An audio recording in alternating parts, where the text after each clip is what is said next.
এক ৰাতিৰ ভিতৰত যদি পাহাৰ কাটি জুবিন দাক থবৰ কাৰণে ৰেডি কৰিব পাৰিছিল, বাকীখিনি কাম এতিয়ালৈকে কিয় হোৱা নাই গাইছ? আমাৰ চৰকাৰে যে চববিলাক বস্তু দলং হওক বা যিকোনো বস্তুবিলাক ইমান সোনকালে বনাই উলিয়াব পাৰে, কিন্তু আমাৰ জুবিন ক্ষেত্ৰখন আজিলৈকে কিয় ইমান সোনকালে মানে কমপ্লিট কৰি উলিয়াব পৰা নাই? আজি প্ৰায় 9 মাহ কমপ্লিট হৈ গ'ল আমাৰ জুবিন দা আমাৰ মাজৰ পৰা নোহোৱা হোৱা, আৰু এই ভিডিঅ'টো মই 2 মাহমান আগতে বনাইছিলোঁ। 2 মাহ আগত এনেকুৱা অৱস্থা আছিল, আৰু মই বহুত দিন হ'ল মানে 2 মাহমান হ'ল জুবিন ক্ষেত্ৰত যোৱা নাই, ইয়াৰ অৱস্থা চোৱা নাই কেনেকুৱা কি।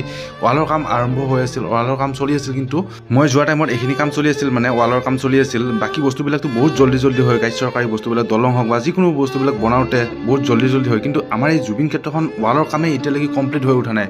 মই যাম বাৰু কালি পৰহিমান যাম, ইয়াৰ পৰিস্থিতি চাম কেনেকুৱা হৈছে, কিমানখিনি আগবাঢ়িছে। এইখিনি আছিল 2 মাহ আগত, 2 মাহ পিছত কিমানখিনি আগবাঢ়িছে চাম বাৰু গাইছ। যিহেতু মই জুবিন ক্ষেত্ৰৰ ওচৰতে থাকোঁ আৰু মই প্ৰায়ে ইয়াত অহা যোৱা কৰি থাকোঁ, তো 2 মাহমান হ'ল নোযোৱা বাৰু, কিন্তু ইয়াৰ মানে এনেকুৱা পৰিস্থিতি দেখিলে মানে কামবিলাক নবঢ়া দেখিলে বহুত বেছি বেয়া লাগে, তাৰ কাৰণে ভিডিঅ'টো বনাব মানে ইচ্ছা গ'ল। এক ৰাতিৰ ভিতৰত যদি পাহাৰ কাটি জুবিন দাক থবৰ কাৰণে ৰেডি কৰিব পাৰিছিল, বাকীখিনি কাম এতিয়ালৈকে কিয় হোৱা নাই গাইছ? জানি বুজি কামটো কৰোঁ বুলিয়ে লেট কৰা যেন লাগিছে গাইছ।